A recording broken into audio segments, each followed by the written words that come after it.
pujian syukur, penyembahan yang terbaik yang kita naikkan kepada Tuhan. Haleluya, terima kasih Tuhan. Biarlah urapan-Mu senantiasa turun atas setiap kami yang ada di tempat ini maupun yang ada di rumah Tuhan. Kau yang sungguh setia, Kau yang sungguh baik, Kau bahkan Allah yang teramat baik dalam kehidupan kami Tuhan. Yesus, Yesus.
Kau Tuhan yang setia.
buat Engkau Tuhan. Haleluya.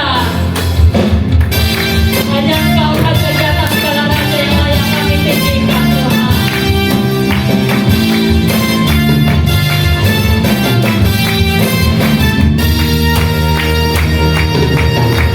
Sorak haleluya, puji Yesus Raja mulia. Sorak haleluya, puji Yesus Raja mulia. Sorak haleluya, puji Yesus Raja mulia. Sorak haleluya, puji Yesus Raja mulia. Diberkati yang kekal dalam namanya, puji kebesarannya. Diberkati yang kekal dalam namanya, Santa Sang Raja. Angkat suara pujinya, besarkan namanya. Tinggikan agungkan Dia, Raja segala raja. Angkat suara pujinya, besarkan namanya. Tinggikan agungkan Dia, Raja segala raja.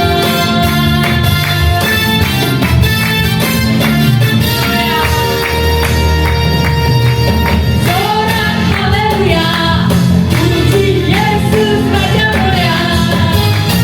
Sorak haleluya, puji Yesus Raja mulia. Sorak haleluya, haleluya, puji Yesus Raja mulia. Sorak haleluya, puji Yesus Raja mulia. Diberkati yang datang dalam namanya, puji kebesarannya. Diberkati yang datang dalam namanya, Santa Sang Raja. Angkat suara pujinya, besarkan namanya. Tinggikan agungkan Dia, Raja segala raja. Angkat suara pujinya, besarkan namanya. Tinggikan agungkan Dia, Raja segala raja. Angkat suara pujinya, tinggikan agungkan Dia, Raja segala raja. Angkat suara pujinya, kami besarkan nama-Mu Tuhan. Tinggikan agungkan Dia, Raja segala raja. Raja segala raja, Raja segala raja.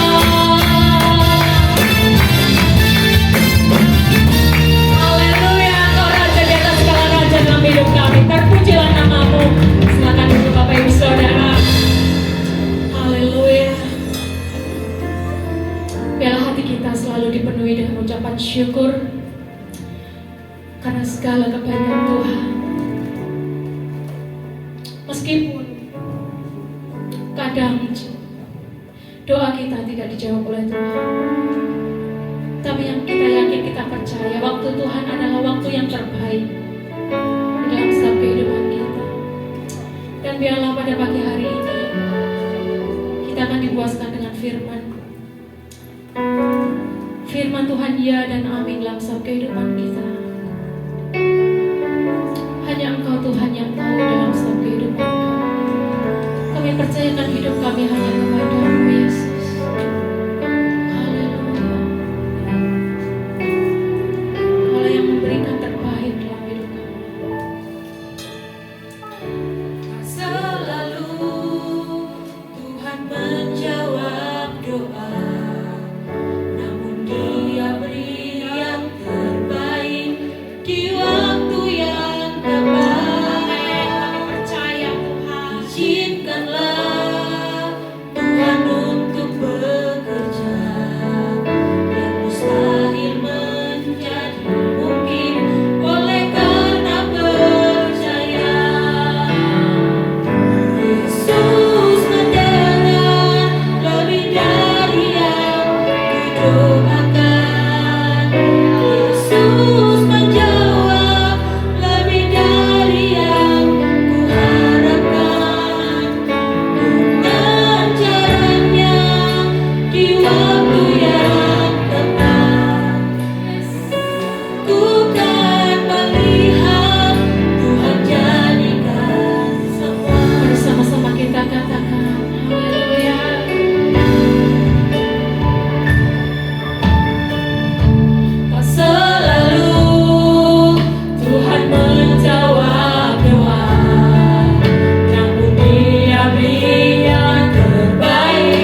kesempatan untuk datang di bait-Mu yang kudus.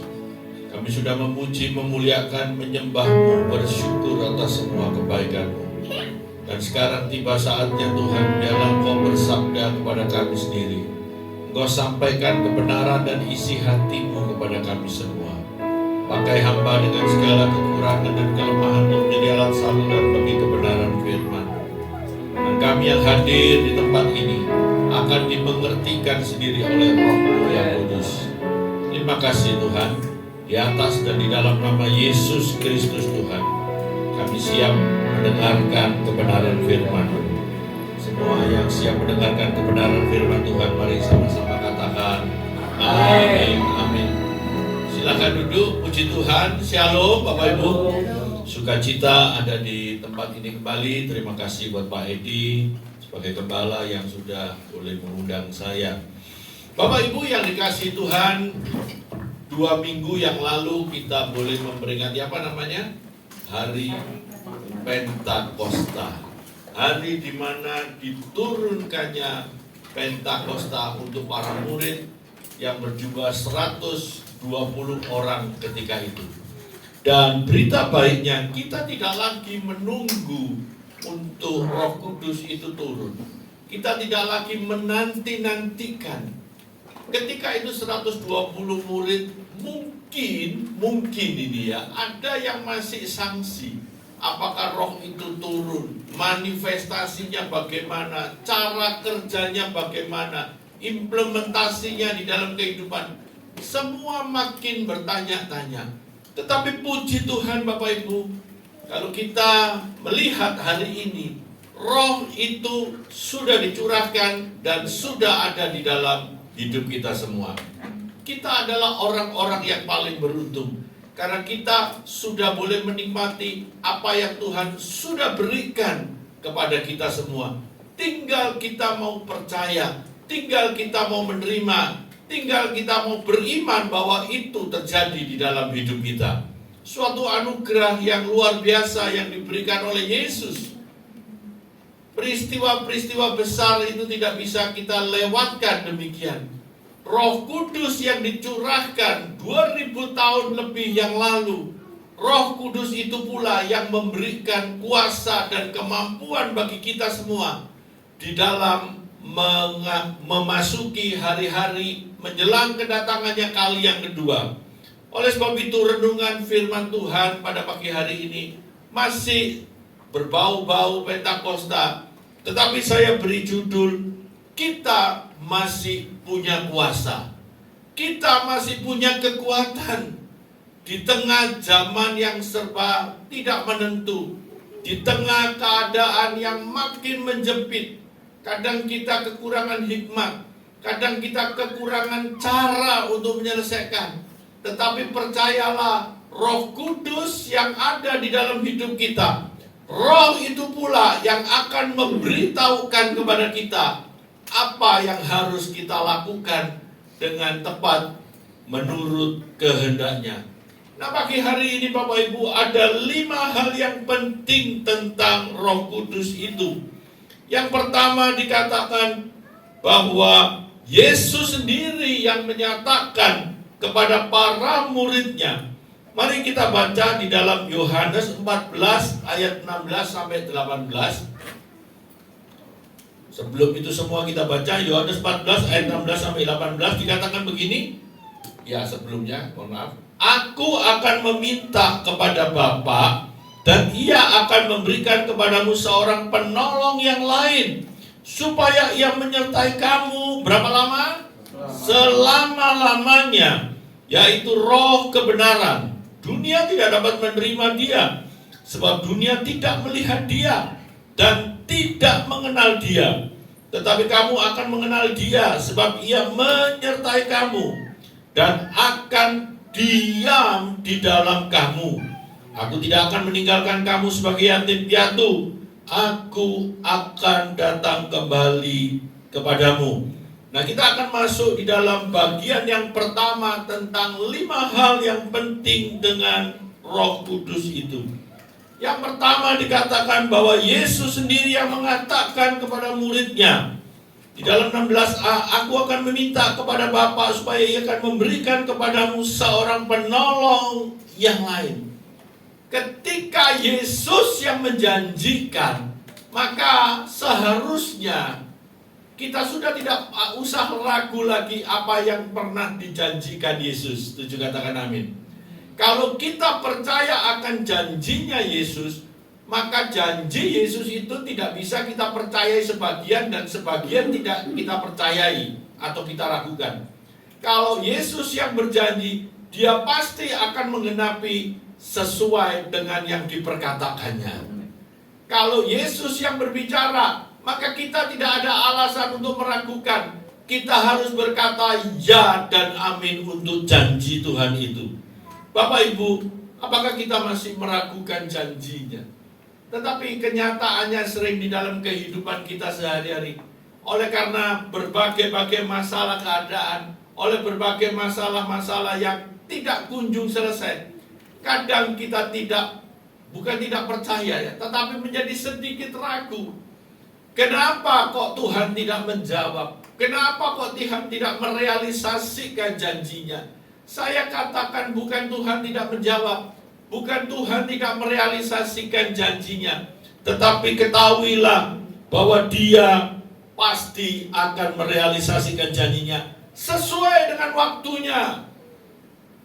Seperti yang Yesus katakan kepada para muridnya ketika itu 120 muridnya ketika menunggu.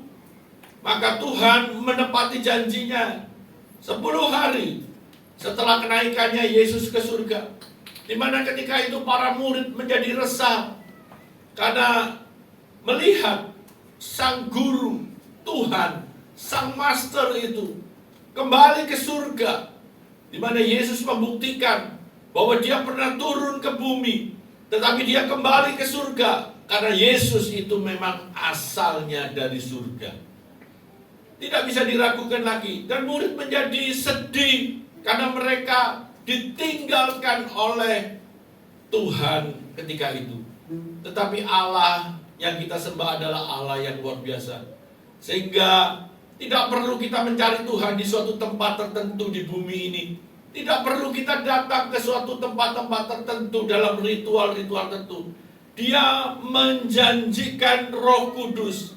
Oleh sebab itu Tuhan dikatakan juga omnipresent.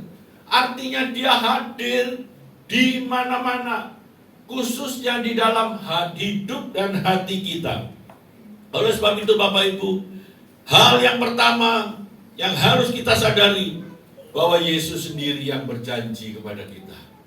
Kalau kita menerima janji dari orang-orang tertentu dan kita begitu yakin dan percaya, kalau kita lebih percaya kepada janji orang-orang tertentu, kalau kita lebih percaya kepada tokoh-tokoh tertentu, mari kita bertobat pada pagi hari ini. Tuhan tidak mengajarkan begitu.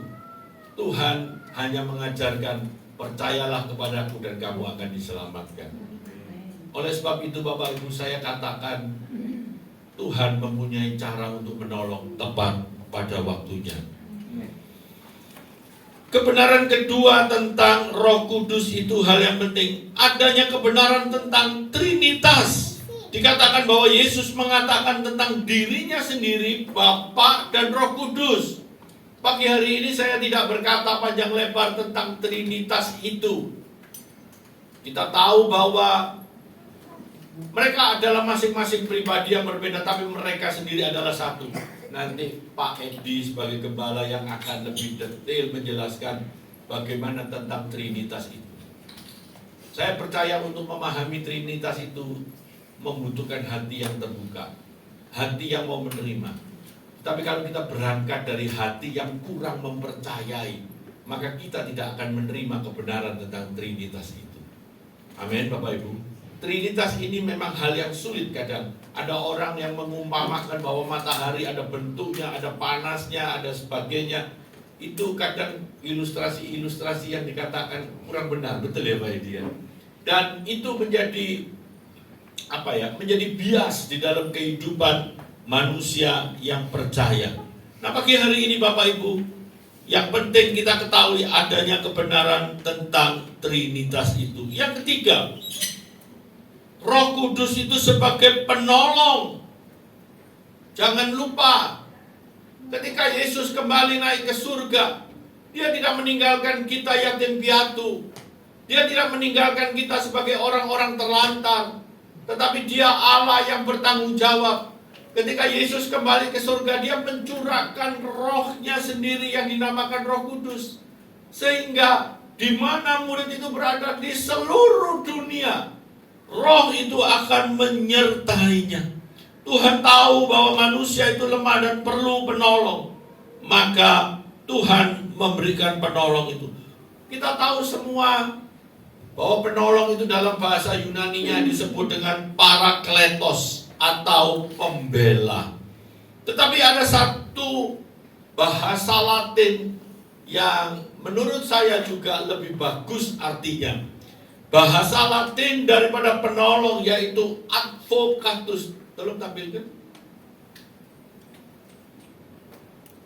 Ya, tolong tampilkan. Ya, atau ini dulu. Dikatakan Roma 8 ayat 26. Demikian juga roh membantu kita dalam kelemahan kita. Sebab kita tidak tahu bagaimana sebenarnya harus berdoa, tetapi roh sendiri berdoa untuk kita kepada Allah dengan keluhan-keluhan yang tidak terucapkan. Ya, Tuhan tahu. Ya, terus. Ya, advocatus itu di dalam bahasa Latin. Artinya orang yang dipanggil untuk membela. Makanya dari kata advocatus itu ada istilah apa? Advokat, bukan apukat, Bapak Ibu. Agak berbeda. Advokat itu orang yang dipanggil untuk membela. Tetapi kalau kita ke advokat, itu artinya sudah terjadi sebuah peristiwa, maka kita untuk menyelesaikan peristiwa itu tentunya dengan bayar. Nggak ada advokat yang gratis, Bapak Ibu.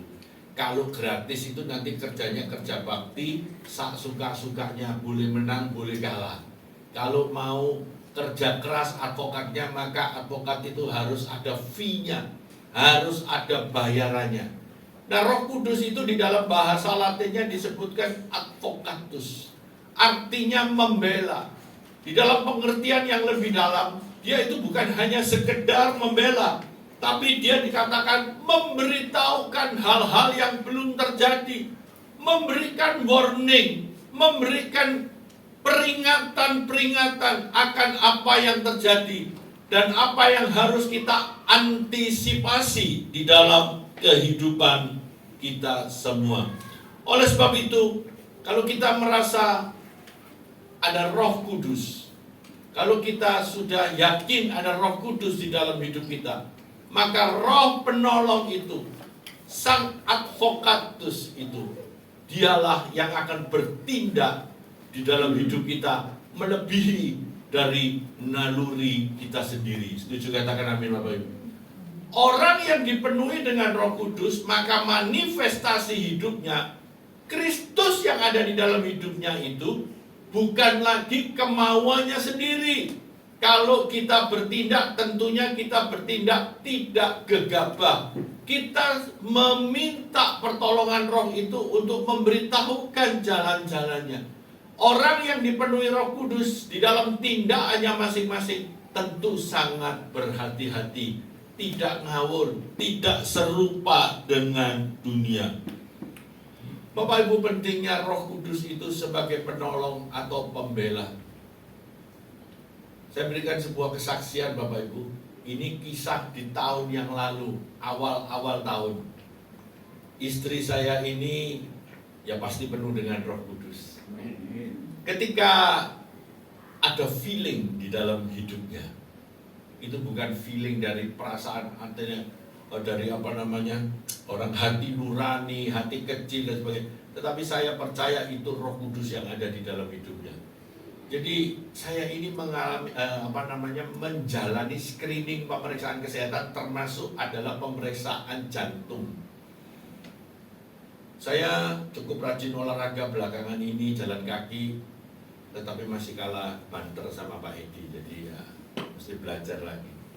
Tetapi karena saya ini antara kecepatan jalan sama kecepatan makan lebih banyak kecepatan makan. Jadi ini termasuk agak-agak bahaya. Jadi dia menyarankan untuk periksa jantung itu secara detail. Treadmill dilakukan, ECG tentunya sudah, dan dokter menyatakan tidak ada masalah, semua hasil baik. Keluhan tidak ada sesak, tidak ada nyeri dada, keluhan spesifik dari penderita penyakit jantung koroner. Tetapi istri saya ngotot, dokternya juga kenal, orang Betani juga, Dokter Samuel. Dia ngomong gak ada alasan kamu minta CT scan dan sebagainya. Tetapi karena didesak oleh sang pasien, ya dokternya akhirnya ngomong bisa saya kasih surat pengantar untuk CT scan. Tetapi CT scan itu kamu disuntik kontras 140 ml. Dan kontras itu kita tahu tidak terlalu baik untuk ginjal. Bukan pasti rusak ginjalnya, bukan, tetapi akan mempengaruhi kerja ginjal. Dia ngomong, kalau kamu dikontras di CT scan, kalau terjadi sesuatu, maka CT scan tidak bisa menyelesaikan. Maka kamu harus berangkat ke kateter. Kateter baru bisa mengambil tindakan invasif. Dan kalau kamu di kateter, maka kembali kamu disuntik kontras itu. Jadi 2 kali tindakan kontras. Loh, jadi gimana dong? Loh, kalau kamu sudah mau ngotot kepada pemeriksaan yang paling akurat, ya ambil kateter sudah. Ya wis, mau. Saya cocokkan dengan jadwal saya. Saya juga keder juga. Nanti kalau memang ada tindakan ini kan perlu istirahat seminggu dan sebagainya. Saya cocokkan harinya, ini aja. Singkat cerita, saya masuk di dalam rumah sakit dan dilakukan persiapan tindakan kateter. Ketika tindakan kateter itu betul dilaksanakan, maka dokternya juga kaget Bapak Ibu. Karena di pembuluh darah kiri saya itu buntunya 95%, di kanannya 90%. Komplit Bapak Ibu. Dan yang 95% itu dia ngomong, kalau kamu buntu 100% di satu sisi ini, kamu pasti serangan jantung. Dan kalau serangan jantung, akibatnya ada satu daerah otot jantung yang mati. Dan ketika itu diselesaikan dengan kateter, maka daerah atau otot yang mati itu tidak bisa akan direkovery kembali. Ada kecacatan di dalam setiap orang yang mengalami serangan jantung, yaitu fungsi daripada jantungnya tidak bisa seperti sedia kala. Dan puji Tuhan hari itu dilihat 90 dan 95. Maka keluarga dipanggil masuk lagi. Dipanggil masuk ruang kateter, ruang operasi itu kan kayak dipanggil ruang sidang gitu. Dikatakan sama istri saya, ini gak bisa. Alatnya untuk masuk, memasang ring ini tidak cukup. Karena 95% buntu. Jadi harus dibor sendiri. Dan teman dari Pak Honggo itu ngalami seperti itu, dibor. Dan pembuluh darahnya robek. Wassalam. Di meja operasi. Ya sudah, tambah biaya dan sebagainya. Tetapi puji Tuhan dokter ini juga penuh dengan Roh Kudus. Ya anak Tuhan, dilakukan, coba-coba. Saya ingat ditarik lagi, saya usaha ya, nggak di kateter, nggak di bor ya. Jadi dia cari kateter yang selang yang paling kecil. Saya masih ingat ditarik linu, luar biasa Bapak Ibu. Linu, saya dok kok ditarik-tarik gini dok. Ya sabar-sabar. Tapi di percobaan atau dicoba yang terakhir, yang ketiga kali sebelum dibor, ternyata bisa masuk yang di 5% itu, sehingga stand atau ring itu bisa ditaruh di tempat yang buntu. Dan puji Tuhan Bapak Ibu, saya tertangani dengan baik, hasilnya juga baik sampai hari ini. Oleh karena ada istri saya yang penuh dengan Roh Kudus. Jadi meskipun medical recordnya menunjukkan tidak perlu untuk pemeriksaan yang lebih tinggi lagi, tetapi dia merasa ini perlu. Ini pokoknya dia gak yakin kalau gak sampai pemeriksaan level tertinggi begitu Bapak Ibu. Itulah pentingnya hidup penuh dengan Roh Kudus. Setuju katakan amin. Karena kita nggak ngerti, tetapi Roh itu boleh memaksa. Saya percaya bahwa istri saya memaksa bukan karena kita kebanyakan duit atau apa, enggak. Tetapi dia merasa mungkin ada sesuatu yang harus dilakukan. Itulah pentingnya Roh Kudus, dan dia bertindak sebagai penolong atau advokatus. Jadi bukan ada kejadian dulu, memang dia akan membela, tetapi sebelum ada kejadian juga dia memberitahukan kepada kita semua.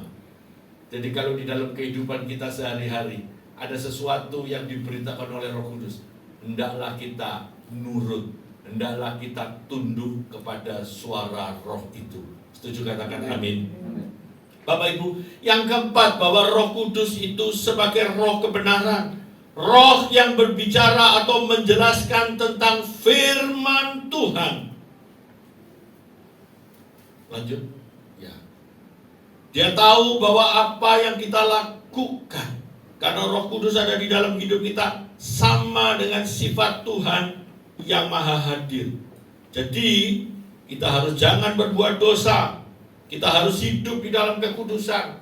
Kalaupun kita ini jatuh di dalam dosa, cepat bertindak. Saya percaya bahwa Roh Kudus tidak tinggal diam. Namanya saja Roh Kudus.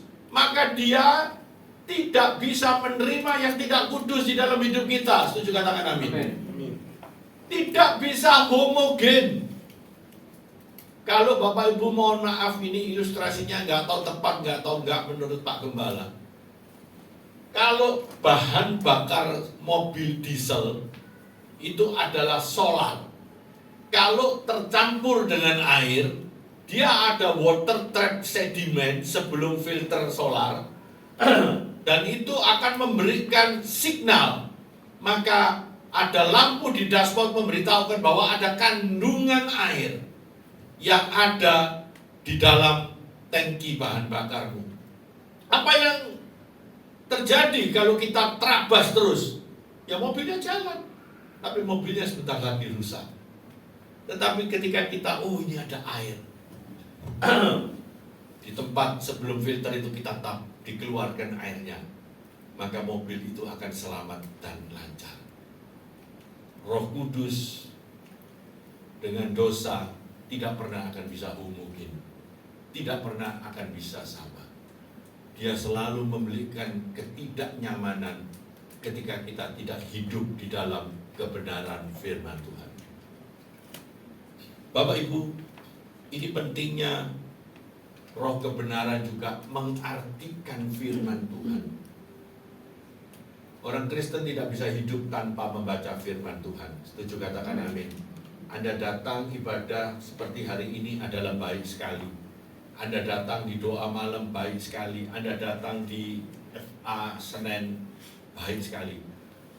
Tetapi tidak cukup Bapak Ibu. Harus baca firman Tuhan. Harus baca kebenaran firman Tuhan. Pak, bacanya ini pada waktu perjanjian lama ada silsilah-silsilah yang membosankan Pak. Enggak apa-apa, baca aja. Pasti itu satu kali berguna. Kenapa ya kok dari keturunan ini ternyata menggariskan keturunan ilahi. Ada dari keturunan ini menggariskan keturunan-keturunan yang jelek. Kita bisa belajar dari situ. Tidak ada yang ditulis di dalam Alkitab itu yang tidak berguna bagi kehidupan kita. Semua berguna. Dan kalau kita dengan sukacita, maka Roh Kudus itu akan mengertikan apa yang tidak kita mengerti di dalam firman Tuhan itu. Roh kebenaran. Bapak Ibu yang dikasihi Tuhan, itu tadi 5 kebenaran tentang Roh Kudus. Nah, sekarang ada 4 ciri orang yang penuh dengan Roh Kudus. 4 ciri orang yang penuh dengan Roh Kudus.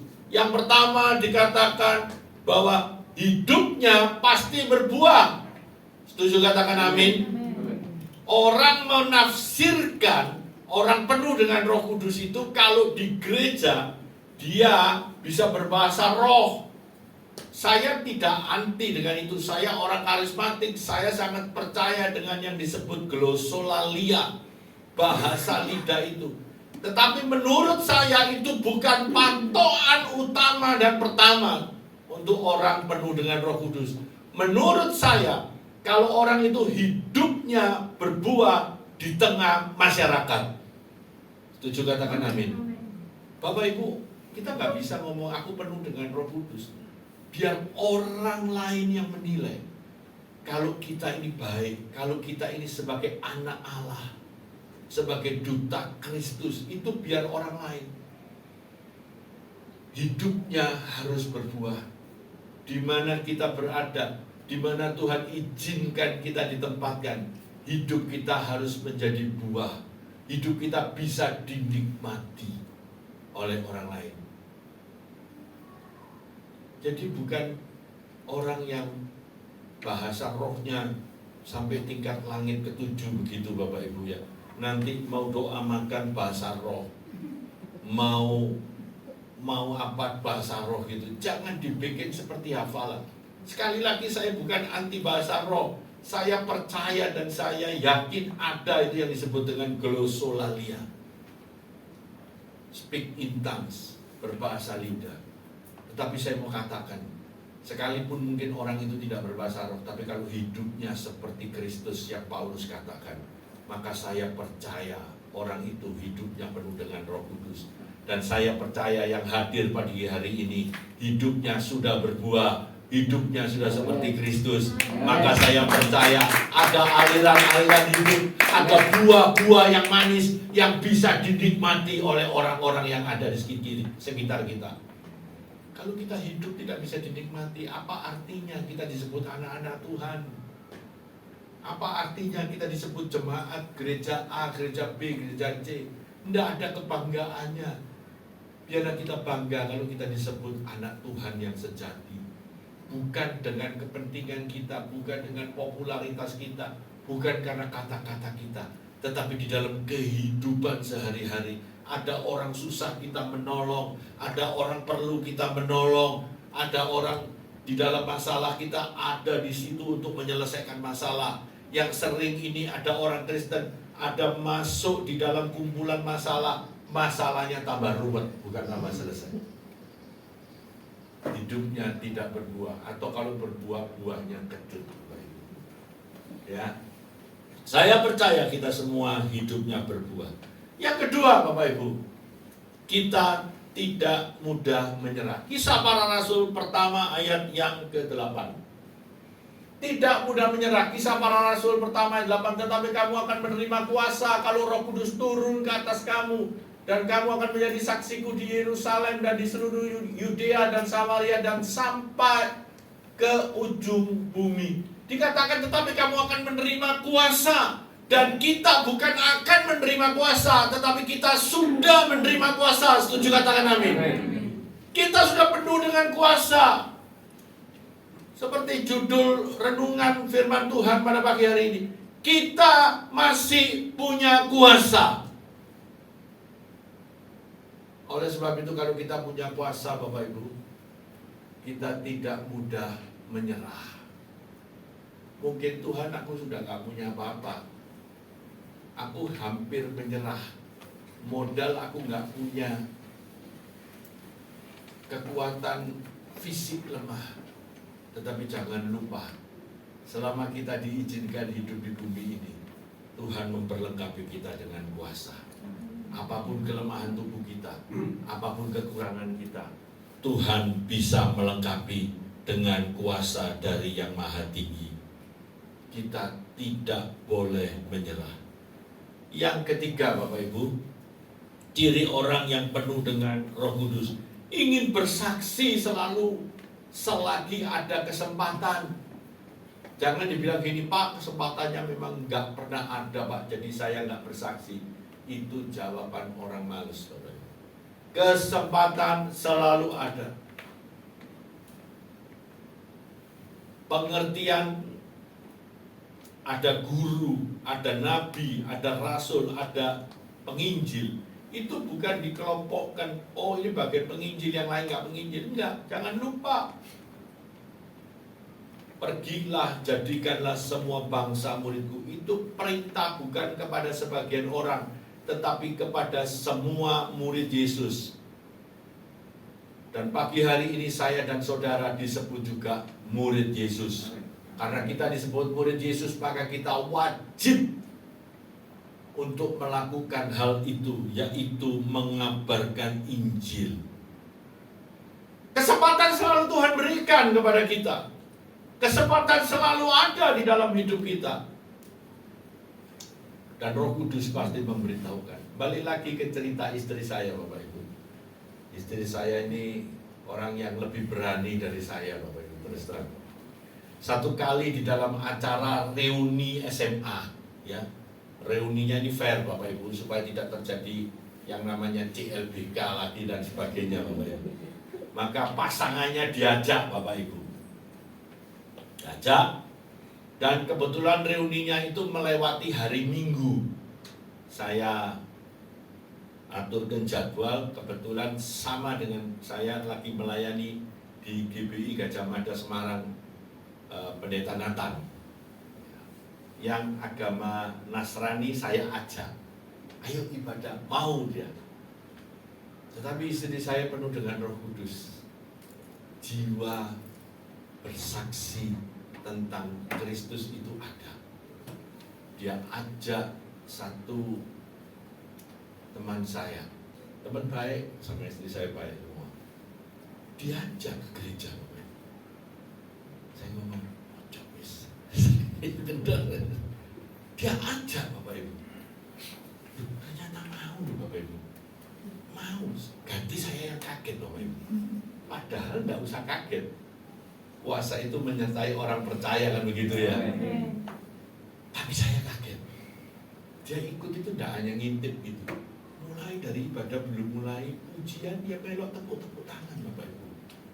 Ini sudah kesetrum Roh Kudus di dia. Dia dengarkan firman, dia sampai akhir. Nah, pertanyaannya, apakah dia menjadi bertobat? Belum. Urusan bertobat itu urusannya Tuhan. Tetapi urusan kita adalah membawa jiwa kepada Tuhan melalui sarana apapun yang sudah Tuhan sediakan. Keberanian mengabarkan Injil. Saya tambah kesaksian, ini tidak ada di skenario saya. Satu kali dalam penerbangan dari Medan ke Surabaya, di dalam pesawat Air Asia, lagi cruising, saya duduk di belakang. Jadi ketika itu nggak penuh, Anda tahu bahwa pesawat Air Asia itu adalah pesawat yang paling sesek duduknya, Bapak Ibu. Dengkul saya sama geger itu nempel, Bapak Ibu. Ya sudah, saya pilih yang belakang sendiri, dekat toilet, no problem, Bapak Ibu. Pokoknya 3 kursi itu kosong, dan restnya ini saya tarik. Jadi ya kayak semi bisnis gitu lah, Bapak Ibu. Dan satu kali ada seorang pemuda, tangannya penuh tato. Waktu jalan ke toilet, dia ngelirik saya. Ketika itu saya buka Bible, Alkitab, bukan Alkitab kuno. Alkitab kuno itu Alkitab baca. Alkitab baru itu kan ada Alkitab Samsung, Asus, dan sebagainya. Itu Alkitab baru, Bapak Ibu.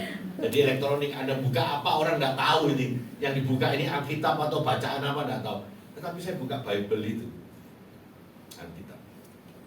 Dia lihat saya. Dia kembali mampir. Dia panggil saya, Pak Pendeta. Oh iya. Dia cerita masa lalunya.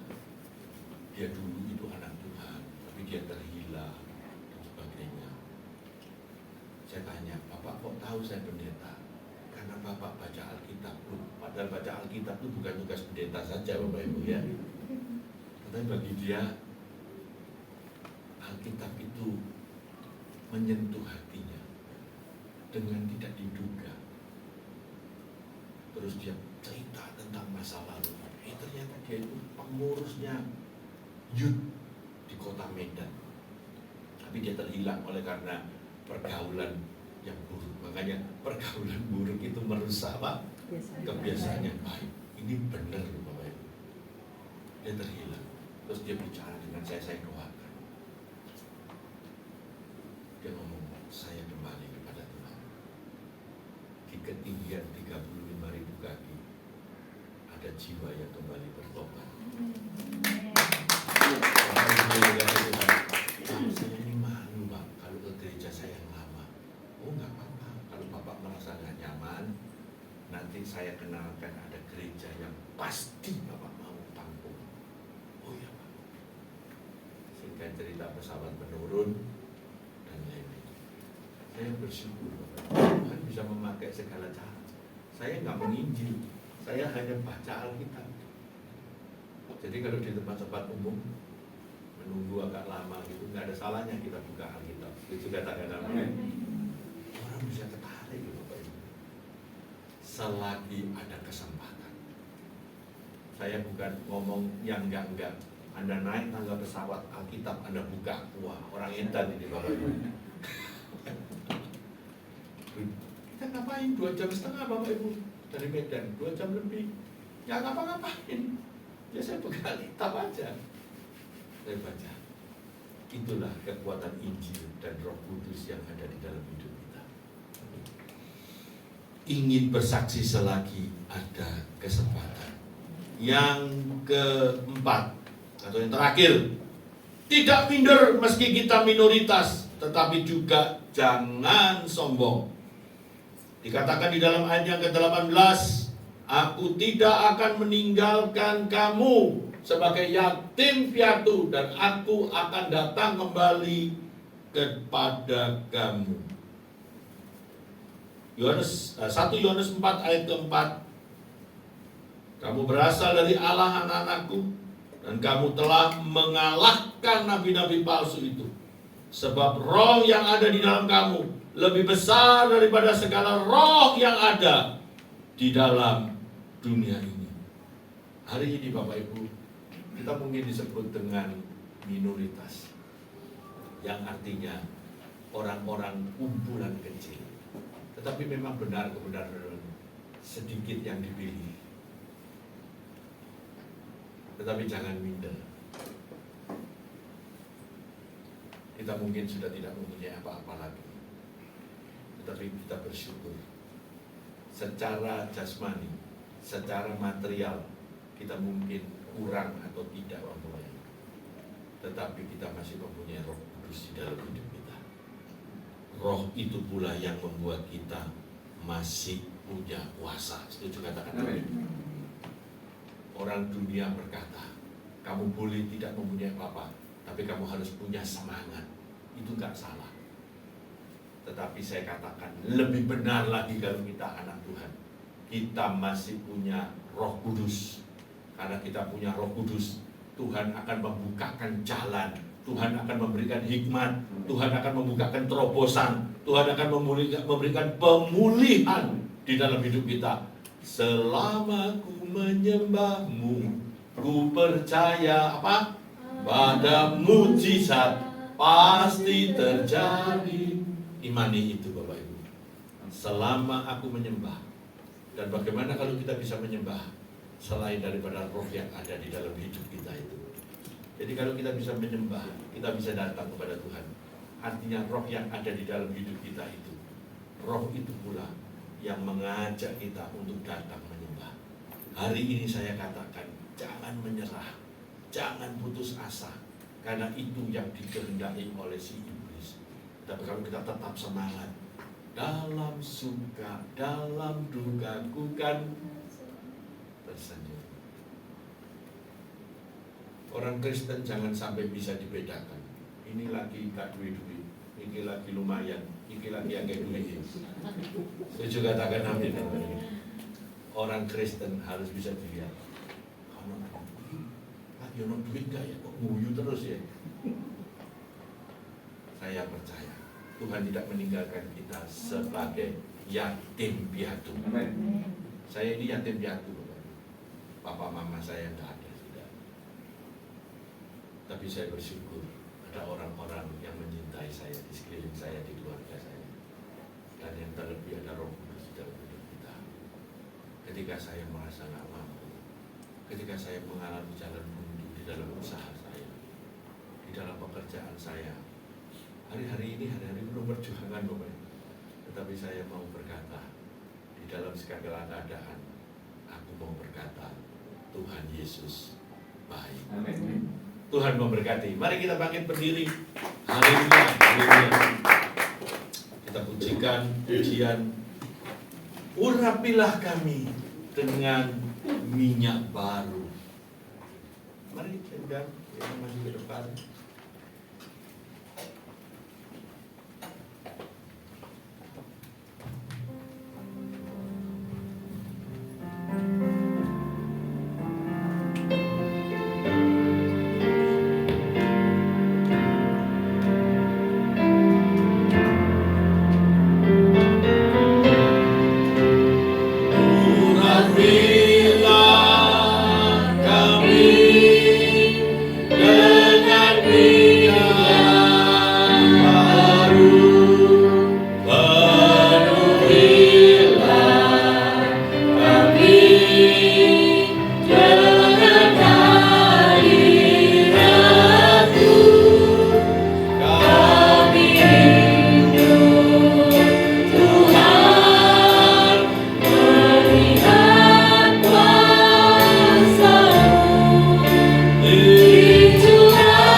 Sadarilah bahwa roh yang ada di dalam hidup kita lebih besar daripada segala roh yang ada.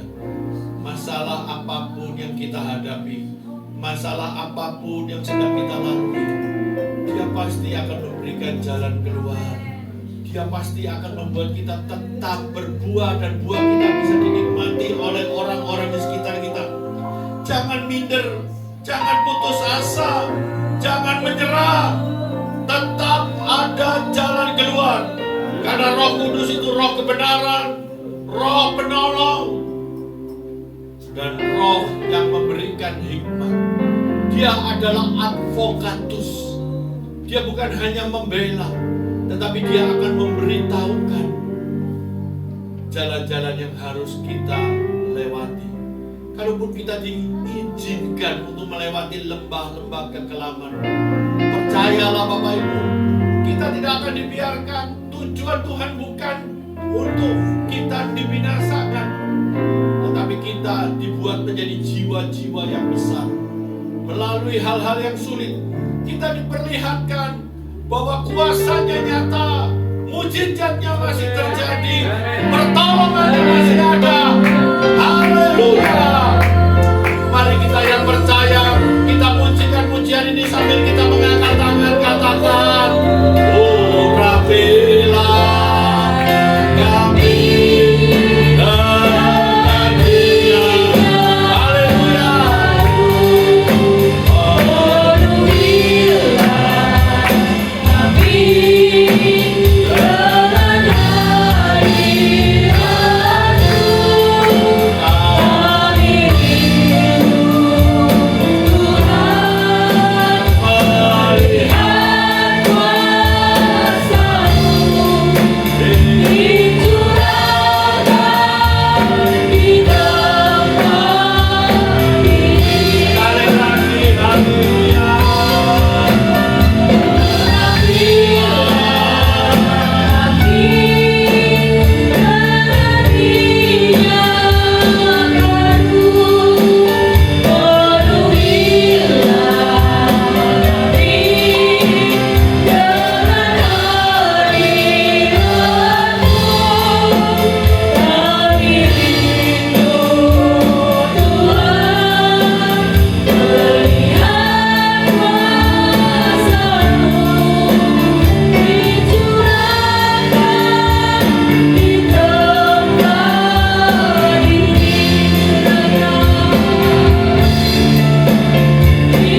benih firman yang telah kau taburkan tidak akan kembali dengan sia-sia.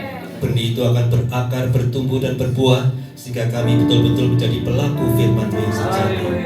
Kami percaya Tuhan bahwa Roh Kudus yang telah kau curahkan kepada kami adalah roh penolong, roh kebenaran, dan roh penghibur ya Tuhan. Sehingga kami betul-betul menjadi pelaku firman yang sejati dengan hidup berbuah ya Tuhan. Dan kami tidak mudah menyerah, dan kami menjadi saksi di saat ada kesempatan. Dan kami tidak minder dan juga tidak sombong. Kau berkati Pak Yahya Tanijaya telah kau pakai untuk menyampaikan kebenaran firman-Mu. Kau berkati ya Tuhan dengan seluruh keluarganya. Kebenaran, damai sejahtera dan sukacita daripada Roh Kudus ada di dalam kehidupan rumah tangganya. Dan kau pakai lagi untuk banyak memenangkan jiwa bagi kemuliaan, hormat kemuliaan nama-Mu. Demikian juga dengan kami berdoa untuk gembala sidang jemaat di gereja ini Pak Edi Santoso beserta dengan keluarga. Roh Kudus sendiri yang lakukan pimpinan, penyertaan dan pemeliharaan yang sempurna atas beliau, sehingga kau mampukan sendiri untuk bisa mengembalakan jemaat di tempat ini.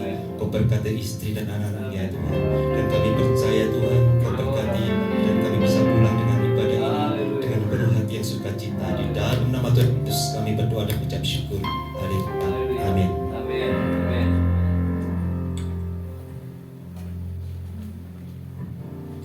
Puji Tuhan, Bapak Ibu Saudara. Saya percaya kita semua sudah diberkati oleh firman Tuhan. Amin. Oke. Minggu depan kita tetap, saya mengundang Bapak Ibu mengajak semuanya untuk kita tetap setia ibadah ya. Kita tetap mau terus bertumbuh dalam Tuhan, kebenaran firman Tuhan. Kita tidak hanya sekedar memuji, menyembah bersama-sama di tempat ini. Saya percaya kita memuji, menyembah dengan hati yang tulus, tapi kita juga mau terus bertumbuh dalam kebenaran firman Tuhan dan menjadi pelaku-pelaku firman di dalam kehidupan keluarga kita, pekerjaan kita, dan di tengah-tengah masyarakat dimanapun Tuhan membawa kita. Amin. Bapak Ibu Saudara, ya mari kita akan mengakhiri ibadah kita bersama-sama. Kita sama-sama berdiri. Kita akan bersama-sama mengakhiri ibadah bersama kita pada pagi menjelang siang hari. Puji syukur bagimu, ku tinggikan nama-Mu selalu. Kemuliaan hanya bagi-Mu, terpujilah nama-Mu.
Rangkaian ibadah kami pada pagi menjelang siang ini, dari awal, pertengahan hingga akhirnya, sungguh-sungguh kami semuanya diberkati oleh pujian, penyembahan, dan bahkan oleh kebenaran firman-Mu.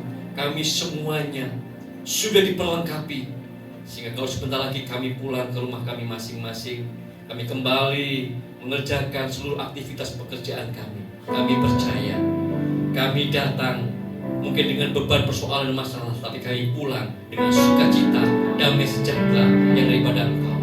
Ya Bapa di surga, saat ini kami mengangkat tangan kami di dalam nama Tuhan Yesus Kristus.